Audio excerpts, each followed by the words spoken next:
Under Section 107 of the Copyright Act, 1976, allowance is made for fair use for purposes such as criticism, comment, teaching, education, scholarship, and research. Fair use is a use permitted by copyright statute that might otherwise be infringing. Non-profit, educational, or personal use tips the balance in favor of fair use. கர்த்தரும் இரட்சகருமாயிருக்கிற இயேசு கிறிஸ்துவின் இனிய நாமத்திலே உங்களை வாழ்த்தி வரவேற்கிறேன்.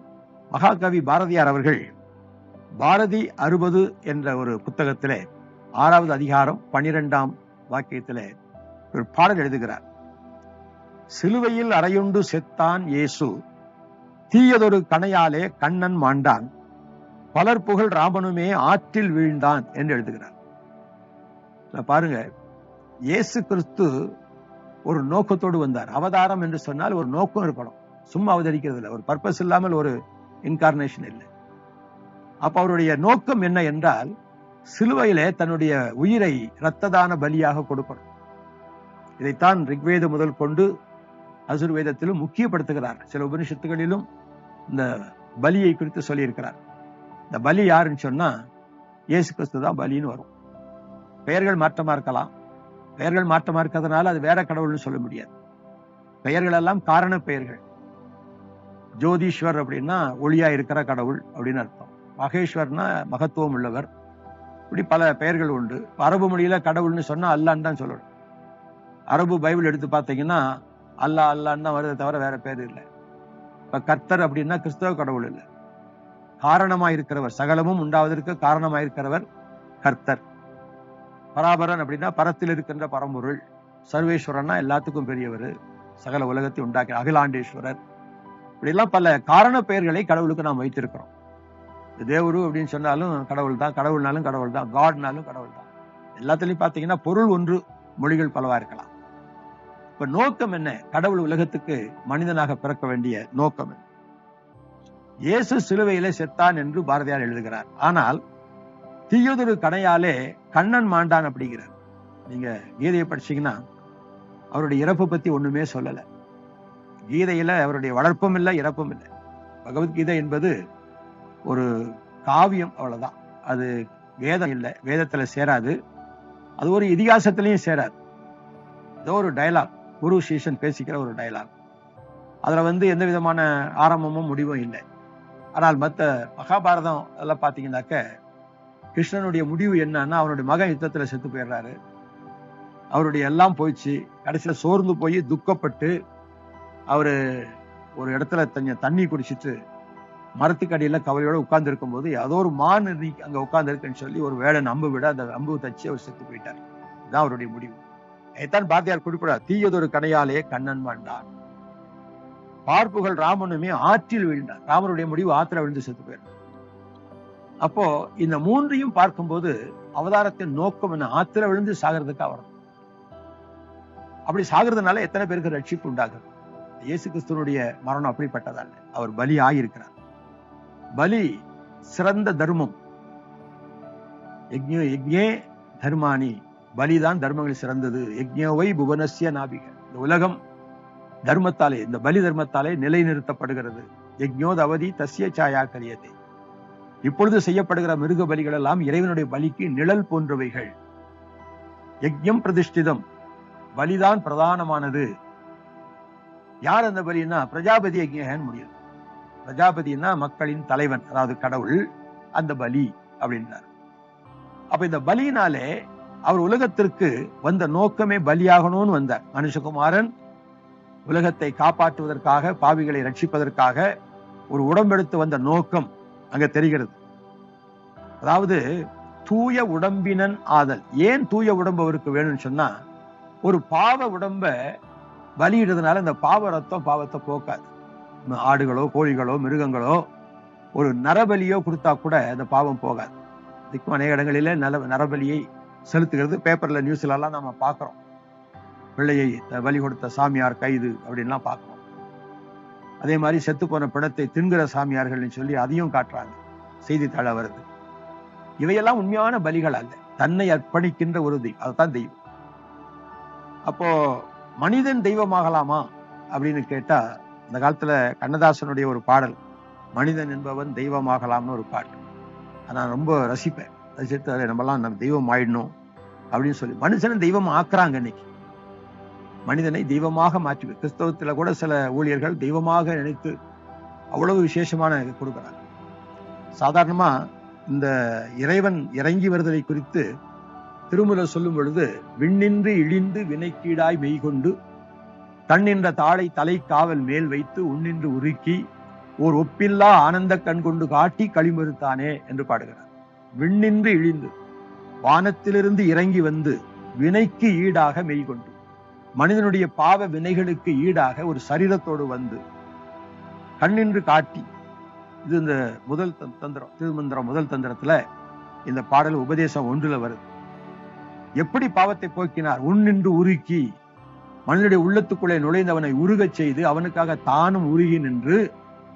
இது ரெண்டும் சேரும் பொழுது மனிதனுடைய வாழ்க்கை மாற்றப்படுகிறது. அப்ப இயேசு கிறிஸ்துவனுடைய சிலுவை காட்சி மனதை உருக்குகிறது. எனக்காக பலியானீரே. அந்த காலத்துல சில மனிதர்கள் தங்களை கடவுளாக எல்லாரும் வணங்கணும்னு கட்டாயப்படுத்தினார். அதுல ஒருத்தர் ரோம பேரரசர் சீசர் ராயன். ஏன்னா அவர் 4 ராஜ்யங்களுக்கு சக்கரவர்த்தியா இருந்தார். யுதயா நாட்டுக்கு சக்கரவர்த்தி, பாபிலோன் நாட்டுக்கும் சக்கரவர்த்தி, கிரேக்க நாட்டுக்கு சக்கரவர்த்தி, ரொமானிய நாட்டுக்கும் சக்கரவர்த்தி. 4 தேசங்களுக்கு சக்கரவர்த்தியா இருந்தார். இந்த 4 தேசங்களிலும் 4 விதமான வழிபாடு, கடவுள் வழிபாடு உண்டு. ஆகவே இந்த சீசர் என்ன பண்ணாரு, இவங்க இதனால ஒரு தகராறு வந்து ராஜ்யத்துல குழப்பம் வரக்கூடாதுங்கிறதுக்காக யார் எந்த வழிபாடு செய்தாலும் முதலாவது ஹெயில் சீசர், சீசர் வாழ்க அப்படின்னு சொல்லிட்டு தான் செய்யணும்னு ஒரு கட்டளை போட்டார். அதே மாதிரி அகஸ்டஸ் சீசர்னு ஒருத்தர் இருந்தார். அவர் இந்தியாவுக்கு வந்தார் நாடு பிடிக்க. அவருடைய நினைவாக அகஸ்டஸ் சிலை ஒன்று செய்து வச்சாங்க. நாளடைவில் ஜனங்கள் அதை வழிபட ஆரம்பிச்சாங்க. ஏன்னா சீசரை வணங்கலன்னா கொண்டுடுவார் என்று பயந்து அகஸ்ட சீசர் கடைசியில் அது அகஸ்தீஸ்வரர் ஆயிப்போச்சு. அகஸ்தீஸ்வரர் கோயில்.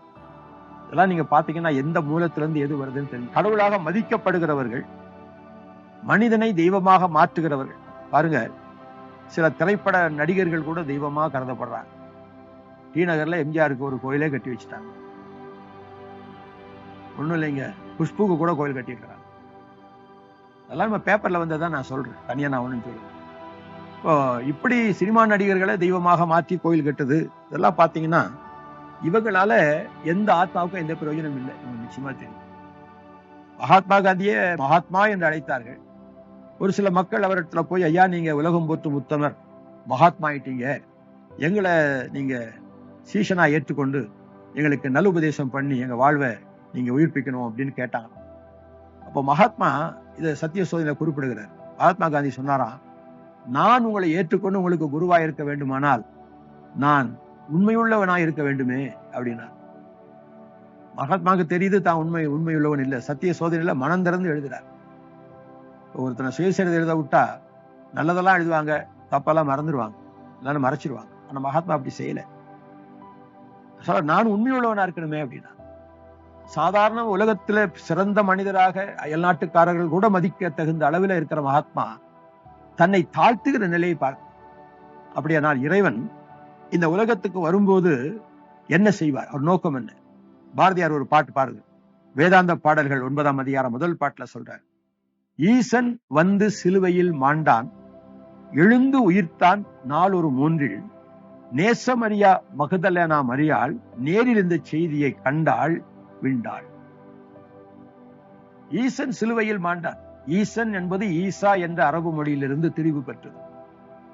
மாசில் வினையும் மாலை மதியமும் வீசு தண்டலும் வீங்கில வேணிலும் மூசு வண்டரை பொய்கையும் போன்றதே ஈசன் எந்த இணையடி நிழலே அப்படின்னு ஒரு பாடல்.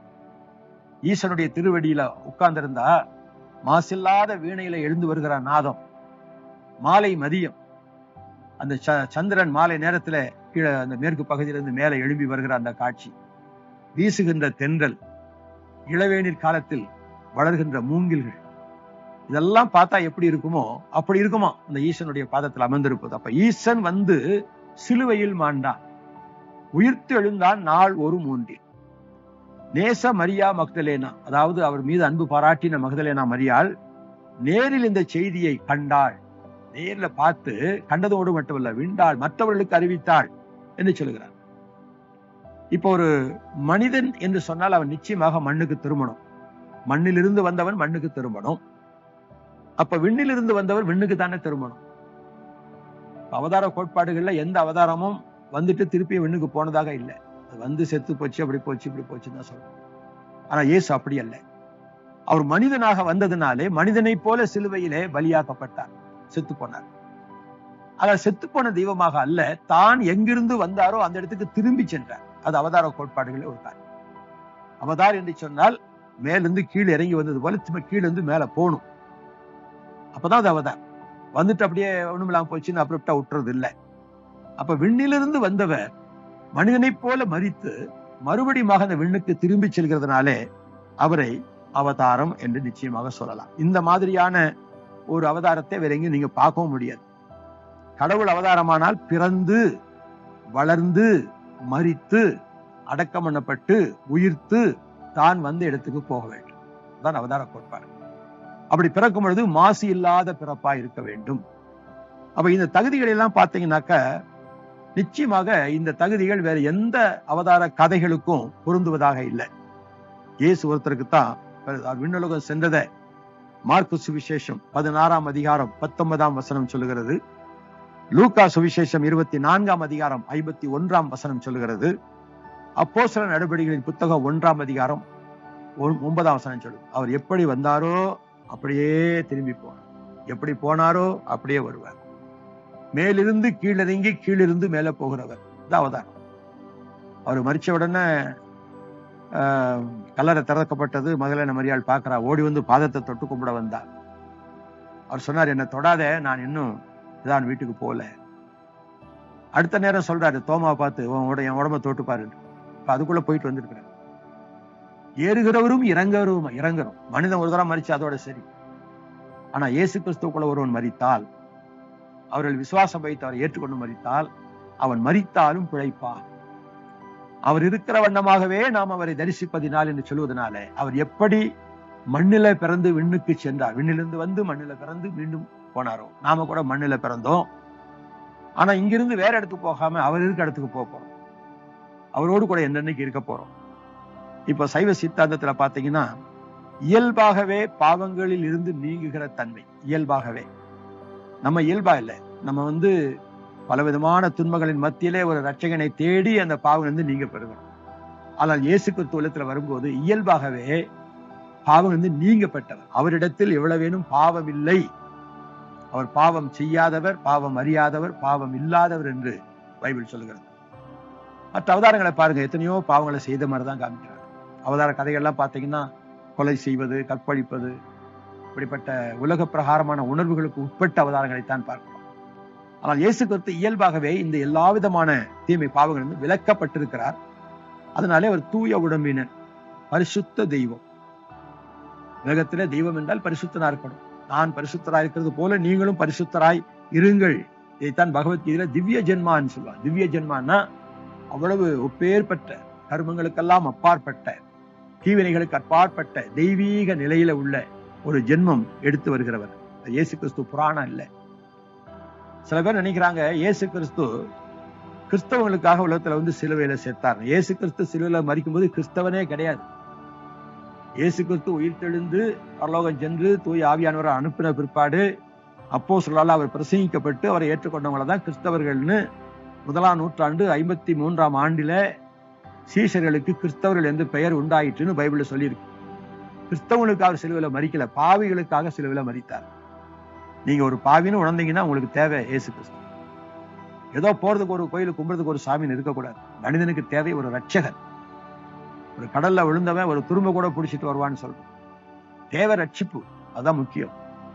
அதுக்கு யாரால முடியும்னு சொன்னா, எனக்காக என்னை போல இந்த உலகத்துல இந்த பாவ மாம்ச சாயல உதித்து அதை எனக்காக பலியாக்கி நான் மீண்டும் அவரிடம் செல்ல தகுந்ததாக என்னுடைய எல்லா விதமான நிலையிலிருந்து மாறுபட்டு முற்றிலும் மாற்றப்பட்ட ஒரு நிலையிலே பாவம் அறியாத அவரை தேவன் நமக்காக பாவம் ஆக்கினது. ஏதோ அவதாரம் அப்படி காட்சி அளிச்சுட்டு மறைஞ்சிடுறது இல்லை.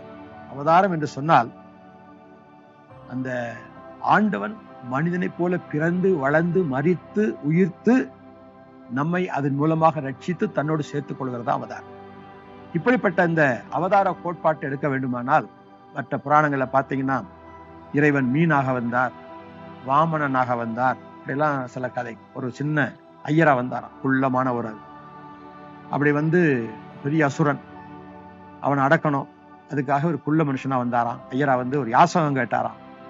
நான் சொன்னேன், என்ன வேணும் கேள் அப்படின்னா. பெருமையா அந்த அசுரம் கேட்டு, 3 அடி நிலம் வேணும் அப்படின்னா. அவன் சிரிச்சானா, 3 அடிக்கு போய் என்ன போய் சரி எடுத்துக்கொண்டான். உடனே அவர் விஸ்வரூபமாயி முதல் அடியில அண்ட சராசரங்களையும் கடந்துட்டார். 2வது அடியில பூமி எல்லாம் அளந்துட்டார். 3வது அடியில நான் எங்க வைப்பேன், எனக்கு எங்க இடம்னு கேட்டான். சரி என் தலைமையில வைங்க அப்படின்னா. தலைமையில வச்சு அப்படியே பூமிக்குள்ள அமுக்கிட்டாராம். இப்படியாக அந்த அசுரனை கொன்றார் அப்படின்னு. அதுக்கு வாமனாவதாரம். இது அறிவுக்கும் ஆன்மீகத்திற்கும் வேதங்களுக்கும் ஒத்துக்கொள்ளக்கூடிய தன்மையில இல்லை. ஆனா இயேசு கிறிஸ்துவினுடைய வாழ்க்கை வரலாற்றை கவனிப்பாய் பார்க்கிறார். காய்மகாரம் இல்லாதபடி இது ஒரு வெள்ளக்கார தெய்வம். வெள்ளக்கார தெய்வம் அல்ல. அவர் இங்கிலீஷ் பேசுனதே இல்லை. அவர் அமெரிக்காவிலேயோ இங்கிலாந்துலயோ ஐரோப்பாவிலோ பிறக்கல. ஆசிய நாட்டுல பிறந்தார். ஆசிய மொழியை தான் பேசினார். இந்த உணவெல்லாம் நம்ம ஆசிய உணவு. பைபிளை நீங்க படிச்சு பாருங்க. பணியாரம், அப்பம், அதிரசம் இருக்குது. வெள்ளக்கார நாட்டுல போய் அதிரசம் கேட்டீங்கன்னா அவன் அது என்னன்னு கேட்பான். எல்லாம் பைபிள் கலாச்சாரம் பாத்தீங்கன்னா எல்லாம் ஈஸ்டர்ன் கல்ச்சர். எப்படி இதை வெள்ளக்கார மதம்னு சொல்றாங்கன்னு எனக்கும் தெரியுது. அவதார் என்று சொல்லக்கூடிய ஒரு கோட்பாடு வேதங்களின் அடிப்படையில பார்த்தா அது மாசு மறுவற்ற பிறப்பு, நோக்கம், செயல், தெய்வீக நிலைமையில் இருத்தல், இதெல்லாம் பாத்தீங்கன்னா வேதமாய் அவியாய் ஒரு அருமையான அப்பர் தேவாரத்துல சொல்லியிருக்கு. 320வது பாடல். அவியாய் அவியுமாகி அருக்கமாய் பெருக்கமாகி பாவியர் பாவம் தீர்க்கும் பரமனாய் பிரம்மனாகி. அவியாய் அவியுமாகி. அவி என்று சொன்னால் பலி. தமிழ்ல பலி என்பது சமஸ்கிருத வார்த்தை. அவியாய் அவியுமாகி அவரே பலிப்பொருளாகி, அருக்கமாய் பெருக்கமாகி பலி ஆனதுனாலே அவர் எல்லாருடைய உள்ளத்திலும் பெருக்கமாகி, பாவியர் பாவம் தீர்க்கும் பரமனாய் பிரம்மனாய் படைப்பின் கடவுள். பாவிகளுடைய பாவத்தை தீர்க்க அவர் பரமனாய் உலகத்திற்கு வந்ததை அப்பர் தேவாரம் 320 சொல்லுது. இன்னொரு பாடல் திருமழிசை ஆழ்வாருடைய பாடல். வேதமாகி வேள்வியாகி விண்ணொடு மண்ணுமாய் ஆதியாகி ஆயனான மாயம் என்ன மாயமே சொல்றார். வேதமாகி எல்லாருக்கும் தெரியும். அவர் தான் வேதம். ஆதியிலே வார்த்தை இருந்தார். அந்த வார்த்தை தேவனாயிருந்தார். அந்த வார்த்தை தேவனாயும் இருந்தார். அந்த வார்த்தை மாம்சமானார். அவர் தான் வேதம். வேதமாகி வேள்வியாகி, வேள்வினா பலி, பலியாகி விண்ணொடு மண்ணுமாய் ஆதியாகி, விண்ணுக்கும் மண்ணுக்கும் ஆதி அவர் தான். ஆதியாகி ஆயனான, ஆயன் என்று சொன்னால் மெய்ப்பன், மெய்ப்பனான. இயேசு சொன்னார் நானே நல்ல மெய்ப்பன் அப்படின்னார். அப்ப அந்த நல்ல மெய்ப்பனாகி இப்படி இதென்னையா மாயம், மாயம் என்ன மாயமோ ஆண்டவனுடைய மாயம் திருவிளையாடல் என்று ஒரு திருமிசை ஆழ்வார் 4000 திவ்ய பிரபவத்துல இருக்கு. இன்னும் கீதையில பாத்தீங்கன்னா கீதை 8ஆம் அதிகாரம் 4ஆம் வசனம், 9ஆம் அதிகாரம் 16ஆம் வசனத்துல பாத்தீங்கன்னா அகமேவ ஆதி யஜ்யம், நானே ஆதி முதல் காணப்பட்ட பலி அப்படின்றார். அகமேவ ஆதி யஜ்யம், அகம் யஜ்யம், நான் தான் பலி. இதெல்லாம் பகவத்கீதை கிருஷ்ணன் சொல்றார். நான் தான் பலி, நான் தான் ஆரம்பத்துல இருந்து இருக்கிறேன் எல்லாம் சொல்றாரு. ஆனா கீதையில இவர் பலி ஆனதை பத்தி எதுவுமே சொல்லல. பலி ஆனாரான்னு கேள்வியே இல்லை. நானே பலி நானே பலின்னு பல இடங்கள்ல சொல்றார் கீதையில. ஆனா பலி ஆனாரா? ஆகலையே. பலி ஆனவர். ஏனென்றால் அவதார கோட்பாட்டுல ஒன்று அவர் மனிதனுக்காக மறிக்கணும், ஒரு நோக்கத்தோடு வரணும். அந்த நோக்கம் இங்க நிறைவேறலையே. அப்படி விட்டு அப்படியே திடீர்னு அப்படியே ஒரு வேட அம்பு விட்டா செத்து போயிட்டான்னு சொல்றாங்க. இந்த அவதார கதைகள் பாத்தீங்கன்னா நிறைய அவதாரம் இருக்கு. அவதாரங்கள்ல ஒன்றுக்கு ஒன்று முரண்பாடு உள்ளதான் இருக்கு. ஒருத்தர் சொல்ற அவதாரம் இன்னொரு அவதாரத்துல இல்லை. இப்ப மகாபாரதம் நாராயணியான்னு சொல்லக்கூடிய ஒரு பகுதியில 10 அவதாரங்கள் சொல்லப்பட்டிருக்கு. வாயு புராணத்துல, வாயு புராணம் 98 அதிகாரம் 17ஆம் வசனத்துல 10 அவதாரம் சொல்லப்பட்டிருக்கு. பாகவதத்துல 22 அவதாரம். முதல் பகுதியில 22 அவதாரம், 2வது பகுதியில 23 அவதாரம், 3வது பகுதியில 16 அவதாரம். இது பாகவதத்துல வர அவதாரங்கள். சாத்வத சம்ஹிதை அப்படின்னு ஒரு புஸ்தகம் இருக்கு. அதுல 39 அவதாரங்கள் சொல்லியிருக்காங்க. ஹரிவம்சம் என்ற ஒரு பகுதியில 8 அவதாரம் சொல்லியிருக்காங்க. எல்லாத்தையும் கூட்டி பாத்தீங்கன்னா 101 அவதாரம். ஆனா தசாவதாரம் இதுல 10 முக்கியப்படுத்துறாங்க. அந்த 10ல கூட புத்தர் அவதாரமா கொண்டு வர்றாங்க. புத்தர் தன்னை கடவுள்னே சொல்லல, கடவுளை பற்றி ஒண்ணுமே சொல்லல. அவரிடத்துல பிந்துசார மன்னன் போய் நீங்க நாகரா, சக்கராவா, ரிஷியா, அவதாரமா அப்படின்னு கேட்கிறாரு. அதுக்கு அவர் சொல்றாரு, நான் இதெல்லாம் ஒண்ணும் இல்ல, நான் சமாதானத்தை தேடி அழிகிற ஒரு சாதாரண மனிதன் அப்படின்றார். போதி மரத்தடியில நீங்கள் என்ன ஞானத்தை பெற்றுக்கொண்டீர்கள்னு மன்னன் கேட்கிறார். புத்தர் சொல்றாரு, எனக்கு பின்வரும் நூற்றாண்டுகளில் மெட்டியர் என்று சொல்லக்கூடிய ஒருவர் தோன்றுவார். அவர் தான் உலகத்துக்கு சமாதானத்தை கொண்டு வருவார். அந்த மெட்டியா என்று சொல்லக்கூடிய பாலி மொழியை சமஸ்கிருதத்துல மெஸ்ஸியான்னு திருப்பியிருக்கிறார். மேசியா என்பது, மெசாயா என்பது எபிரேய மொழியில பழைய ஏற்பாட்டில் காணப்படுது. அந்த மேசியா என்பவரைத்தான் கிரேக்க மொழியில கிறிஸ்து என்று சொல்லுகிறோம். இது திக்கனிகாயா என்று சொல்லக்கூடிய ஒரு பாலி மொழியில் எழுதப்பட்ட பௌத்த மார்க்கத்து புஸ்தகங்களிலே 202வது பக்கத்துல நான் இதை பார்த்தேன். அப்ப இன்றைக்கு நீங்கள் யோசித்து சொல்லுங்க, இத்தனை அவதாரங்கள்ல ஒன்றுக்கொன்று முரண்பாடு படுகிறதே, அப்படியானால் இவைகளை நம்ப முடியுமா? ரிக்வேதத்தில் அவதாரத்தை பத்தி ஒரு வார்த்தை கூட, ரிக்வேதம் தான் இந்தியாவில் உள்ள பழமையான வேதம்னா, ஒரு வார்த்தை கூட அவதாரம் என்ற நிலையில ஒருத்தர் வரதை பத்தி சொல்லவே இல்லை. அப்படியானால் அவதார கோட்பாடுகள் எல்லாம் கிறிஸ்துவுக்கு பிற்பாடு, கிபி 6ஆம் நூற்றாண்டுக்கு பிற்பாடு வட இந்தியாவிலிருந்து வந்த பிராமணர்களாலே தமிழிலே இருந்த 4 வகை சமயங்கள், சைவம், வைணவம், கௌமாரம், கானாபத்தியம், சாக்தம், சௌரம் என்ற 6 சமயங்களின் அடிப்படையை அவர்கள் எடுத்துக்கொண்டு அதுல பலவிதமான மாற்றங்கள் செய்து அவதார கோட்பாடுகள் போன்ற கதைகளை, புராண கதைகளை உண்டாக்கி மனிதர்களை ராஜாக்களின் மூலமாக அடிமைப்படுத்தி நாடதனில் பிழைக்கச் செய்த கட்டு கதைகள் என்று அகஸ்தியர் சொல்வது போல உண்டாக்கி வச்ச நிலைமையில இன்றைக்கும் எவ்வளவு அறிவு பெருத்தாலும் இவர்களை சிந்தித்து இருந்து விடுதலை பெறுவதற்கு மனிதனுடைய ஆத்மா இன்னும் முயற்சிக்கவில்லை. ஏதோ கண்டதே காட்சி கொண்டதே கோலன் போயிட்டு இருக்கிறதோட சார். ஆகவே அருமையானவர்களே, அவதார் மேலிருந்து கீழே இறங்கி வருவார். விண்ணிலிருந்து மண்ணுக்கு வந்து மண்ணுள்ளோரை தனக்குள்ளாக்கி இந்த மண்ணுலகில் இருந்து அவர்கள் மறையும் பொழுது தனக்குள் அகப்படுத்தி கொண்டு மீண்டும் அவர்களை விண்ணுக்கே கொண்டு சென்று தன்னோடு சேர்த்து என்றென்றைக்கும் வாழ வைக்கிறாரே, அவர்தான் உண்மையான தெய்வம் அவதார். இயேசு கிறிஸ்து ஒரு முறை அவதரித்தார், இனி ஒரு முறை அவதரிக்க மாட்டார். அவரை அண்டிக் கொள்கிற அத்தனை பேரும் பாக்கியவான்கள் என்று வேதம் திட்டவட்டமாக சொல்லுகிறது. நீங்களும் எங்களோடு சேர்ந்து இந்த நல்ல பயனை பெற்றுக் கொள்ளும்படி உங்களை அன்புடன் அழைக்கிறோம். ஆண்டவராக இயேசு உங்களை ஆஸ்வதிப்பார். ஒரு ஜெபத்தோடு இதை நிறைவு செய்கிறேன்.